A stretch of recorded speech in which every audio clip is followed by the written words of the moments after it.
institusi Anda disetujui sama komisioner lain nggak? Iya, kami yang sekarang paling intensif koordinasi adalah soal penyelesaian Papua. Koordinasi sama komisioner Anda yang lain nggak? Soal koordinasi. Itu urusan pribadi atau urusan institusi? Institusi, Pak. Koordinasi, ya, koordinasi. Soal misalnya tahapan kami penyelesaian Papua. Itu dilaporkan nggak ke internal Anda hasil pertemuan dengan Pak Mahfud? Iya, dilaporkan. Dengan adanya Almira 99 itu sebenarnya masyarakat terselamatkan dari investasi bodong yang berseliweran di tengah-tengah masyarakat. Seandainya masyarakat yang ikut investasi bodong itu semua di Almira 99 tentu akan selamat.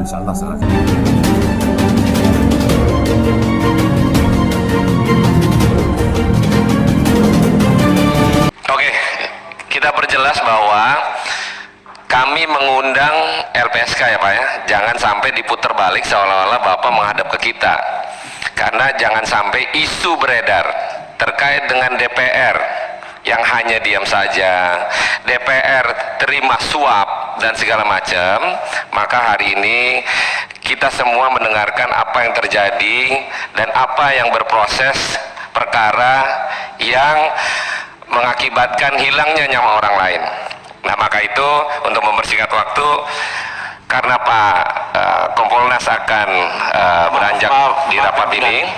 Kalau boleh kami tahu running text di TV mana ya Pak? CNN, TV One semua bahwa LPSK akan menghadap ke Komisi 3. Itu dari sore kemarin sampai malam terus itu Pak. Ya. Oke, kalau gitu Pak Kompolnas, Pak Mahfud silakan mendahului untuk menjelaskan yang menjadi pertanyaan kita. Terima kasih Pak. Ya Pak, saya kira enggak apa-apa mulai urutannya yang telah ditetapkan. Enggak apa-apa, kita yang minta Pak. Enggak apa-apa Pak. Kita yang minta Pak dulu. Oke. Baik. Terima kasih. Assalamualaikum warahmatullahi wabarakatuh. Saudara pimpinan Komisi 3 dan para anggota Dewan Perwakilan Rakyat dari Komisi 3. Ketua izin interupsi Ketua. Ini kita sudah masuk ke dalam rapat. Sampai sekarang kita belum dapat dari bahan dari Kompolnas. Informasinya karena Kompolnas belum mau mengeluarkannya. PDF-nya apapun juga kita belum terima. Jadi kalau bisa bagaimana kita mendengarkan atau mengikuti rapat ini kalau tidak ada bahannya. Terima kasih pimpinan. Iya baik. Gimana Pak? Dikasihkan aja yang kemarin. Yang ini. Mana sekretariat? Kan bisa ditayang juga sekaligus ya. Bapak-bapak sekalian, saya teruskan sambil menunggu Pak ya, sambil menunggu tayangan. Mestinya keliru ini kalau bahannya tidak diberikan lebih dulu.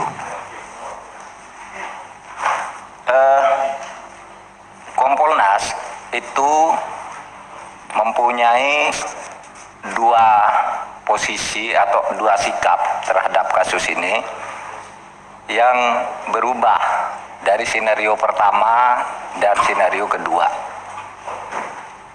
Jadi ketika peristiwa ini diumumkan tanggal 11 itu Kompolnas itu langsung bergerak. Saya sedang berada di Mekah, langsung bergerak ke TKP dan Pak Bene di situ mendapat penjelasan bahwa ini terjadi tembak-menembak dan kemudian ada korban dan yang menembak Barada Eliezer seorang ahli tembak dan korbannya Joshua tembak menembak. Nah saudara, Kompolnas semula bergerak di situ. Tetapi waktu itu saya dari Mekah, dari Madinah, tanggal 13 saya melayani wawancara dengan sebuah televisi. Nampaknya itu tidak masuk akal yang diumumkan oleh Polri. Saya kira masih terekam di situ. Saya bicara dari Madinah lewat kalau tidak salah CNN Indonesia atau iNews gitu ya. Itu tidak masuk akal antara penjelasan dari fakta ke fakta, itu kaitan sebab akibatnya itu tidak jelas. Kalau hukum pidana itu kan harus ada kalau ini dan seterusnya. Ini tidak masuk akal, dia bilang. Oleh sebab itu sangat meragukan. Tetapi dari TKP Pak Beni Mamoto dan kawan-kawan tetap berpegang pada senario itu. Nah, sesudah saya pulang, saya panggil melalui video conference semua anggota Kompolnas. Saya tanya apa sebenarnya yang terjadi. Senarionya tanggal 17 Juli itu masih senario pertama, basis senarionya bahwa terjadi tembak menembak. Nah, sementara sudah beredar di luar. Ini Kompolnas dan Komnas HAM ini kok sepertinya tidak sensitif terhadap suara dari luar. Saya panggil Pak Beni Mamoto bersama Bu Pungki berdua ke rumah saya. Itu tanggal 24 saya panggil. Pak, gimana perkembangannya? Anda yakin nih? Ya Pak, itu dari lapangan, kami dapat dari lapangan. Oke, penyelidikan lain apa? Ya belum, semuanya harus dari situ. Nggak boleh masuk, nggak boleh tanya ini itu. Semuanya oke, saya bilang.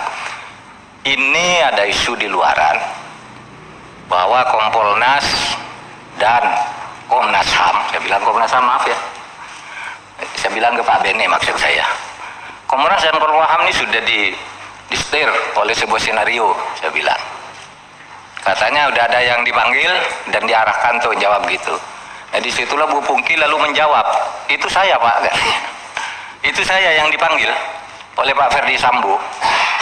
Terus ya dia hanya nangis saja bilang, Mbak Pungki, saya ini didolimi, istri saya dilecehkan.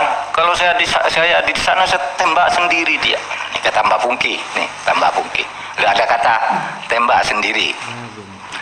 Oke, saya bilang. Terus siapa lagi? Saya bilang.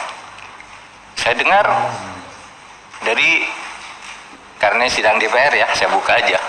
Saya dengar dari Komnas HAM juga. Siapa? Khairul Anam katanya. Dengan izin, Pak Mahfud. Ya. Kompolnas, Pak Mahfud sebagai Menko atau Ketua Kompolnas yang dalam hal ini bisa panggil Komnas HAM itu alasannya apa? Atau memang wewenang tugas Bapak bisa panggil Komnas HAM beserta Kompolnas untuk itu? Oh enggak, saya enggak pernah manggil, koordinasi aja seperti dikatakan oleh Pak Taufan, kita koordinasi terus gitu. Nah, saya enggak manggil, Khairul Anam itu telepon dulu, nah, lalu dia mau ketemu, menjelaskan. Saya kira kalau itunya enggak terlalu penting lah, koordinasi kita sudah berjalan terus. Koordinasi biasa? Koordinasi biasa, tukar informasi biasa, sering ke rumah juga, makan-makan kita, karena kita punya kepentingan tugas yang sama. Itu suatu kewajiban Pak Khairul Anam, Komnas HAM dipanggil sama beliau, suatu keharusan atau bentuk komunikasi saja atau gimana? Komunikasi Pak. Itu. Ada pertanyaan loh, seorang Menko manggil Anda secara institusi, Anda disetujui sama komisioner lain nggak? Iya, kami yang sekarang paling intensif koordinasi adalah soal penyelesaian Papua. Koordinasi sama komisioner Anda yang lain nggak? Soal koordinasi. Itu urusan pribadi atau urusan institusi? Institusi Pak. Koordinasi, ya. Koordinasi. Soal misalnya tahapan kami penyelesaian Papua. Itu dilaporkan nggak ke internal Anda hasil pertemuan dengan Pak Mahfud? Iya, dilaporkan. Rame-rame mereka Pak, bukan sendiri.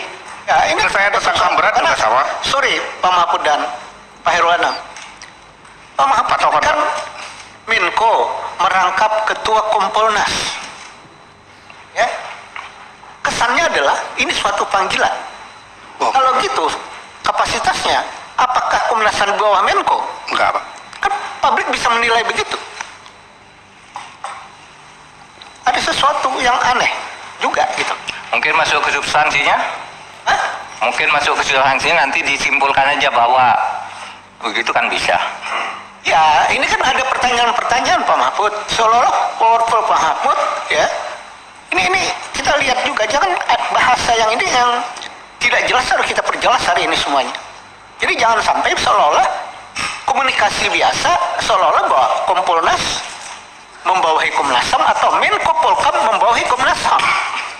Ini kan jadi salah kalau persepsinya itu. Makanya saya bertanya, ini koordinasi biasa atau sesuatu kewajiban atau apa? Enggak lah, koordinasi biasa Pak. Tentang HAM berat misalnya kita juga koordinasi. Tentang Paniai yang terakhir juga kita koordinasi Pak. Tentang penyelesaian konflik Papua, ya tentu kita harus koordinasi Pak, karena nanti akan melibatkan pemerintah dalam proses dialog damai itu. Jadi seperti itu Pak. Oke, nggak apa-apa. Lanjut Pak Mahfud. Terima kasih Pak Desmond yang terhormat. Saya lanjutkan. Jadi ketika saya bertemu dengan Pak Anam, Pak Hairul Anam, sama Pak ceritanya. Pak, saya betul-betul ketemu dengan Pak Sambo, tapi saya tidak berpengaruh sama sekali. Saya tetap profesional ini. Terus gimana Cik? Sama Pak Hairul Anam itu, Pak Hairul Anam sambil berdiri di tempat saya, berdiri di keliling gitu, berdiri betul. Begini loh Pak Sambo, saya ini dianiaya gitu-gitu, bolak-balik. Sesudah ditanya ada apa Bang, nggak tahu, nggak menjelaskan apa-apa, hanya bilang dianiaya, didolimi, istri saya dilecehkan. Itu yang saya dengar. Lalu tentu saya lalu cari ke sumber luar, karena tidak ada di sini, saya tidak sebut orangnya, agar tidak dianggap mengada-ada. Karena bagi saya harus izin yang bersangkutan kalau saya menyebut dia. Saya tanya orang lain sama kok, cuma begitu penjelasannya. Nah oleh sebab itu sudah itu saya panggil Kompolnas rapat lagi gitu. Kita balik basis senarionya sekarang. Senario kasusnya itu bukan tembak penembak. Coba masuk ke penembakan, pembunuhan, masuk ke situ coba. Kita terus koordinasi dengan Kapolri, dengan Polri, masuk ke sana, saling, saya komunikasi terus, sehingga pada akhirnya ketika keluarganya Pak Mas Joshua itu ke kantor saya, lalu muncul di situ malamnya Barada tersangka. Nah, sebelum itu Barada sudah mengakui sepenuhnya bahwa dia yang menembak seluruhnya. Itu yang diumumkan di Komnas HAM. Ya, begitu itu Barada mengaku dia yang menembak dan sebagainya tanpa penjelasan panjang. Dan itu bukan laporan Komnas HAM ke saya, itu ada di TV gitu. Oh iya sudah mengaku ini gitu kan. Jadi dia yang mengaku, tetapi begitu kita bicara-bicara tentang ini tidak bakal bisa menurut laporan Pak Beni Mamoto ke saya, Pak, ini tidak bakal tidak akan bisa dibuka kalau itu ini tidak diadakan betul deso. Kenapa? Semua tempat kejadian sudah diacak-acak. Ini udah ganti, ini ganti, sudah tambah barang ini dari yang olah TKP pertama. Lama itu. Kapolri rupanya punya pikiran yang sama, sehingga lalu diadakan betul deso. Pada saat itu juga Barada mengaku bahwa sesudah dipisah dia dari komunitas, dia ngaku saya karena diperintah. Nah besoknya kan tidak bisa mengelak juga, akhirnya jadilah juga pengakuan dari yang bersangkutan. Nah kerja Kompolnas sampai di situ aja gitu. Artinya kalau misalnya terjadi pembicaraan yang berulang, itu kan sebenarnya hanya rekaman lama di setel lagi, diubah kalimatnya gitu. Sebenarnya kalau mau bicara yang dengan saya, Kompolnas itu hanya terbatas beberapa kan, cuitan saya itu. Kalau ada yang beda dengan itu sudah. Mahfud, sebentar saya hela. Kan selama proses yang luar biasa perkara ini melelahkan Republik ini, kan ada ungkapan Pak Mahfud tentang hanya bisa didengar oleh orang dewasa. Tweet-tweet Pak Mahfud ini mengundang pertanyaan banyak orang, dan akhirnya keramaian ini terus menerus melelahkan. Kan nggak mungkin Republik ini hanya ngurusin kasus tersangka Ferdi Sambo. Maka itu kiranya Pak Mahfud untuk menyampaikan apa sih yang Pak Mahfud sampaikan tentang menjijikan lah, atau hanya orang dewasa lah yang mendengar informasi ini. Silakan Pak Mahfud. Saya mengatakan itu, jadi begini, ketika kita menyampaikan ke publik terima kasih kepada Kapolri, sudah sama, sekarang bayinya sudah lahir, sudah selesai, silakan kerja. Kompolnas sudah selesai sekarang untuk mengangkat bayi itu bersama-sama. Lalu ada wartawan wartawan TV One, Pak, motifnya apa? Kan Kapolri sudah mengumumkan soal motif nanti di dalam. Pak, motifnya apa? Gitu. Tanya ke saya. Jangan tanya ke saya. Kalimatnya kan, jangan tanya ke saya kalau motif, ya. Jangan tanya ke saya kalau motif, itu biar nanti oleh penyidik. Ya. Biar penyidik nanti yang mengkonstruksi bagaimana. Mungkin itu belum diumumkan, kan gitu. Mungkin itu ada kata mungkin. Mungkin itu belum diumumkan karena hal-hal yang hanya boleh didengar oleh orang dewasa. Gitu. Saya kira saya tidak bicara menjijikkan di sudut itu, di ketepatan lain. Gitu. Jadi begini, saya sudah jelaskan pertanyaan itu kepada Kompas TV, Budiman. Iyalah, masa saya suruh menjelaskan begitu? Itu orang dewasa katanya itu pelecehan. Pelecehan itu kan ada prosesnya. Maaf, saya bilang, apakah buka baju, apakah menunjukkan barang tertentu, atau bagaimana pelecehannya? Itu mungkin hanya boleh didengar oleh orang dewasa. Lalu laporan kedua, perkosaan. Gitu kan? Lalu gimana memperkosanya? Masa saya suruh menjelaskan? Tanya ke polisi dong. Dan itu nanti pasti dibuka oleh polisi, saya bilang. Saya sudah koordinasi, dibuka aja, saya bilang. Jangan ada yang ditutupi, gitu. Jadi penjelasannya itu aja. Saya nggak tahu menjijikan itu apa, gitu ya. Itu soal yang berbeda. Nah, Izin pimpinan, Pak Mahfud, ya. tugas Kompolnas itu apa?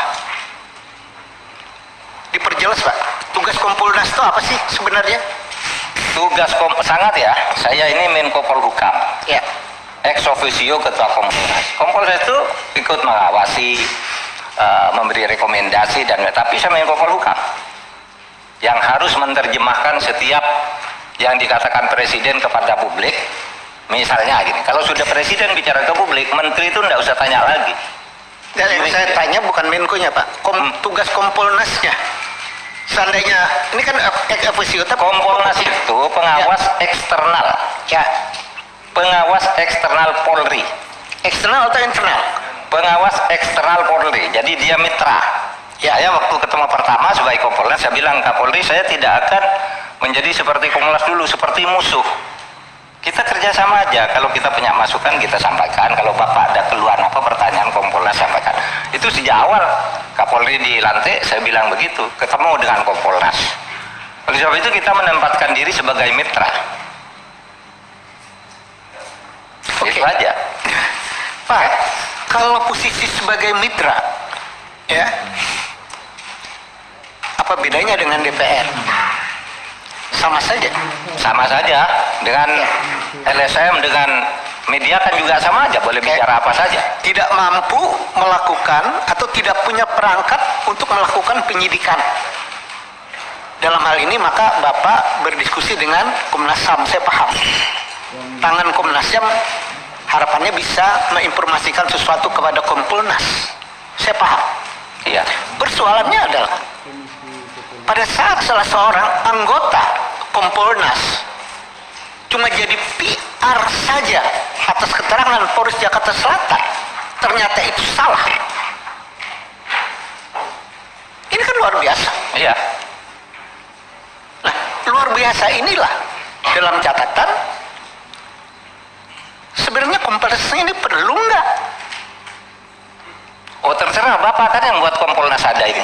Iya, yang saya Kan tanya. DPR yang buat. Ya, kalau menurut saya, kalau bukan kapasitasnya cuma jadi juru bicara, Iya. seperti itu ya tidak perlu ada Kompolnas. Ya silakan Pak. Nanti disimpulkan aja habis rapat ini. Oh ya, nanti kita simpulkan. Terserah aja. Ya makanya kita panggil Bapak dalam rangka apakah Kompolnas diperlukan untuk melakukan pengawasan eksternal kepolisian. Ternyata kenyataannya, ya, cuma juru bicara, ya, tidak punya tangan untuk melakukan penyidikan, atau ada pengalaman yang perlu Pak Mahfud ceritakan.